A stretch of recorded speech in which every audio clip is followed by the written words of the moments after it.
Uma dificuldade de localização corresponde a uma alienação do espaço-tempo. Mal posicionadas também, além de mal localizadas. Eu acho interessante isso. E localização é o mesmo conceito de posição, né?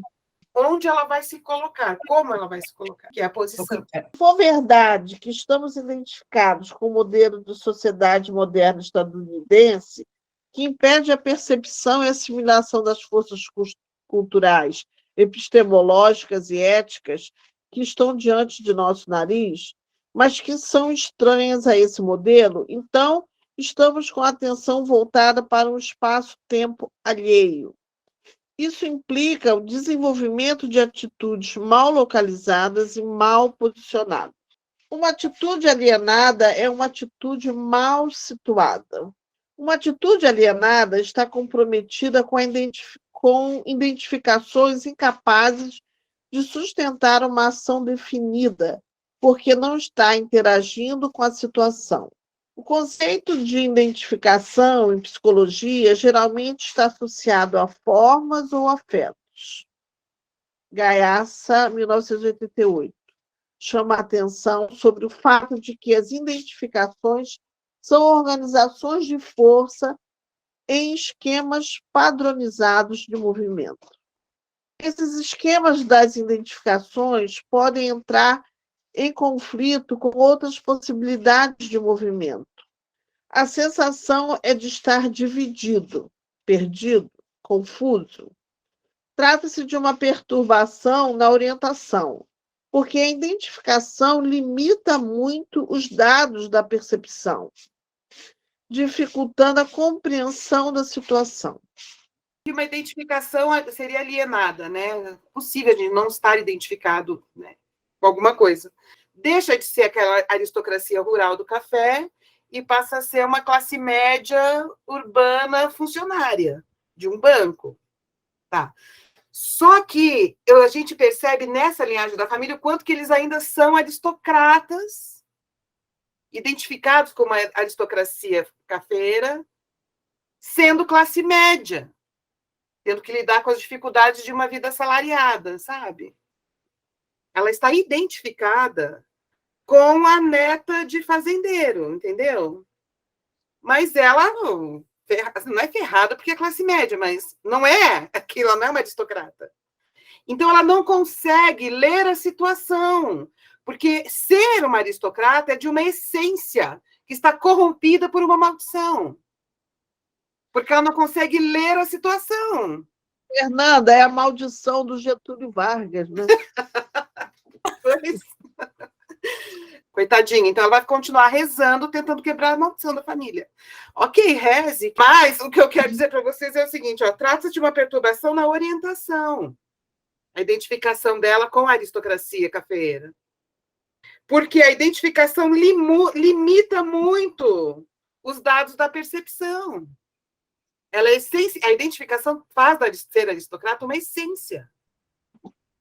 É da natureza dela, dificultando a compreensão da situação. E aí gera o pensamento alienado ressentido, que é o pior de todos. Como que o destino dela é capturado por essas expectativas, por essas frustrações da família.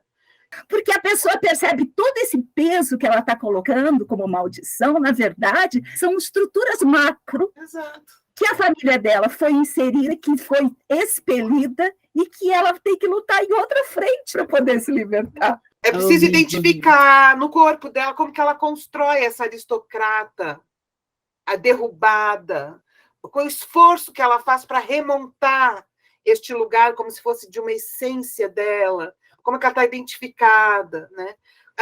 Para ela ir construindo outros modos de estar no mundo que não seja essa luta louca, né, sofrida dela de reconstruir a aristocrata derrubada. É impossível. Como que tira esse esquema motor do corpo dela? Esse é o nosso exorcismo. Como desidentificar ela desse esquema motor? Essa aristocrata, né, ela é uma demônia. Aí você... Agora, às vezes, você alcança mais com uma coisa mais social, mais Vou usar o Deleuze. Qualquer entrada é boa, desde que as saídas sejam múltiplas. Isso. Olha aqui, ó, Maria, eu vou ler o comentário da Ercília, tá? Porque ela não consegue, né, falar sem travar. Ela escreveu assim: oportunidade de fazer uma ressignificação subjetiva. E eu daria a ela, sim, um livro de presente para fazer um caminho de conversa entre entre as cunhadas, né? Ok. Agora, olha só, no nosso contexto que a gente trabalha corpo, postura, posição, atitude, uma estrutura corpórea que se orienta espacialmente, cuja urgência é encontrar uma posição, dar um próximo passo, fazer um modo de estar no mundo, né? Essa ressignificação subjetiva também é uma manobra na postura, né? Também é um deslocamento, uma recomposição, um redirecionamento, que envolve subjetivamente essas ideias de identificação. Quer dizer, se ela larga, se a gente faz um exorcismo nela e tira a aristocrata amaldiçoada, o que fica, gente? O que nela pede essa aristocrata? Fico me perguntando. Algo em mim que quer essa aristocracia. O que é essa força aristocrática? A pureza, né? A pureza. Então, a pureza, o controle. A identificação com o modelo de modernidade europeia e estadunidense corresponde a um esquema de movimento pré-elaborado, retirado de seu contexto e elevado a um critério de valor em si, como o homem erudito e o civilizado.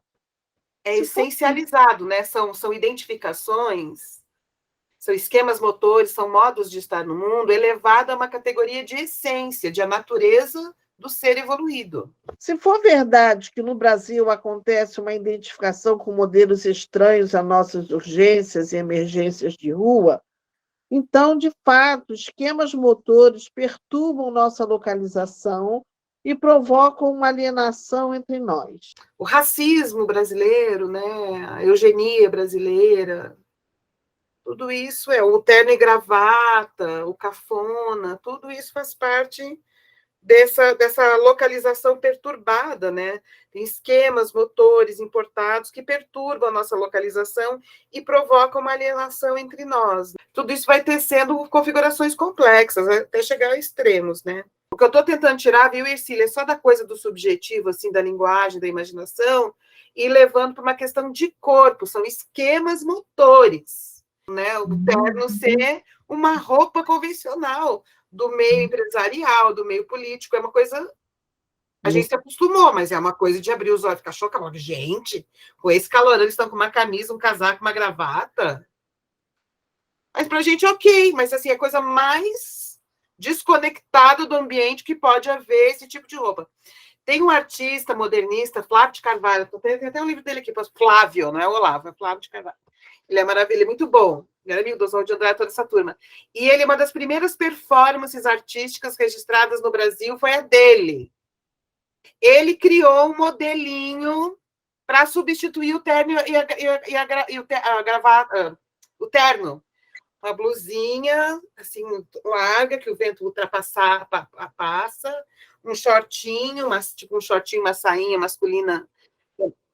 Era saia? Era larga, saia, assim, que o vento atravessa com tecido bom, e ele fez uma caminhada pela Paulista com essa roupa que ele estava propondo uma alteração do terno por essa roupa.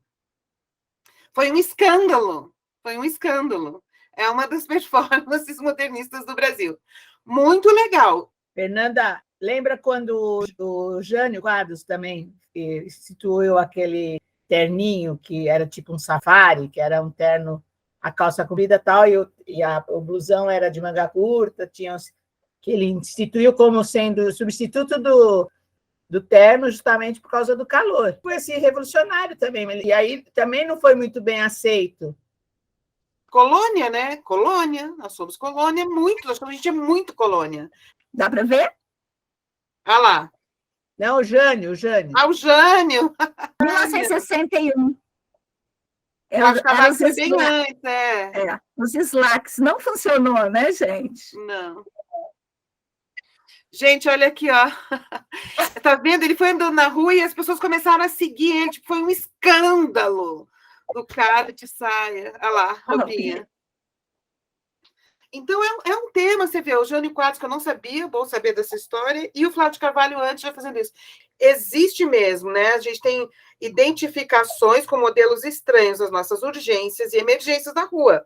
Então, de fato, esquemas motores perturbam a nossa localização e provocam uma alienação entre nós. E quando você veste um terno, você também veste um esquema motor colonial, né?